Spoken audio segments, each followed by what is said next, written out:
Salam, mən Günel Bayramova, Təhsildə Araşdırma və İnkişaf Mərkəzinin Azərbaycan dili və ədəbiyyat fənni üzrə təlimçi müəllimi.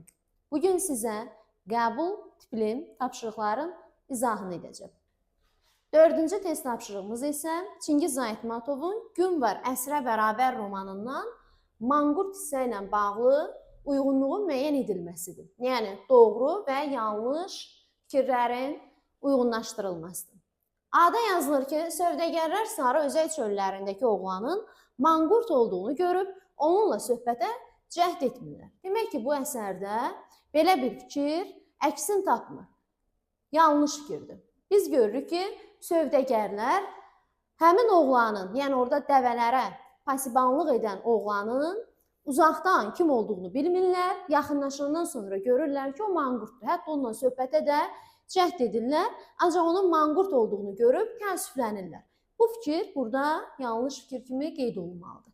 B bəndində yazılır ki, ana oğlu ilə hər dəfə söhbət edəndə ox atmağın sirlərini atasından öyrəndiyini deyir. Biz əsərdə görürük ki, ana manqurt oğlu ilə 2 dəfə söhbət edir. Demək ki, hər dəfə deyəndə bu 2 dəfəni nəzərdə tutur. Hər dəfə əslində ona adını, atasının adını xatırladır. Lakin ox atmağın sirlərini atasından öyrəndiyini bir dəfə ona deyir. Yəni 2 dəfə yox, bir dəfə. Birinci gün onunla söhbət edəndə bu məqama toxunur. B bəndi də yanlış oldu. C bəndində yazılır ki, Nayman ananın oğlu Juanlarla döyüşən şəxsi intiqamı üçün yollanmışdı. Bəli, biz əsərdə görürük ki, Nayman ananın oğlu Jolaman atasının qisasını almaq üçün Juanlarla döyüşə gedir. Atası da Juanlarla döyüşdə öldürülmüşdür. Bu doğru fikirdir. D bəndində yazılır ki, ananın Layla deməsi Jolamana xoş təsir bağışlayır. Bəli, ikinci gün ana övladını oxşayır, ona Layla deyir. Bu fikir doğru fikirdir. Y bəndində isə belə bir fikir yer alır.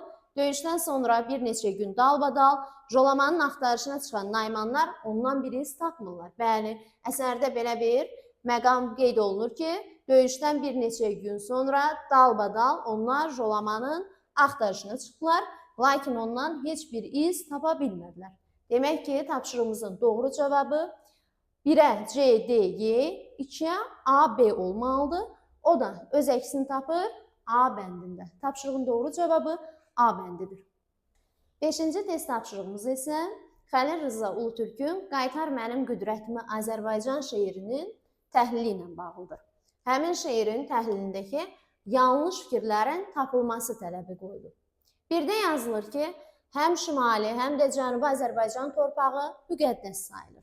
Bu fikir doğrudur, çünki biz diqqət eləsək, görərik ki, şeirin sonuncu bəndində belə bir fikir yer alır. Təbərrükim tutiyam bil, Qarabağı, Qaradağı. Qaradağ Cənubi Azərbaycana aid olan bir torpaq idi. Oğru kimi təsvir olunan düşmən ilana və hörümçəyə bənzədilir. Bəli, düşmən həşərat hesab olunur və düşməni ilana, hörümçəyə bənzədir. Bu da doğru fikirdir. Lirik qəhrəman anaların göz yaşını silmək fikrindədir. Hətta burada nakam gedən mərdlərin qisasını almaq fikrindədir. Bunlar əks olunur. 4-cü fikirdə yazılır ki, Qarabağ uğrunda canından keçən nakam yiğitlərin Ülvi və Təbrizin qəhrəmanlığı vəsf edilir.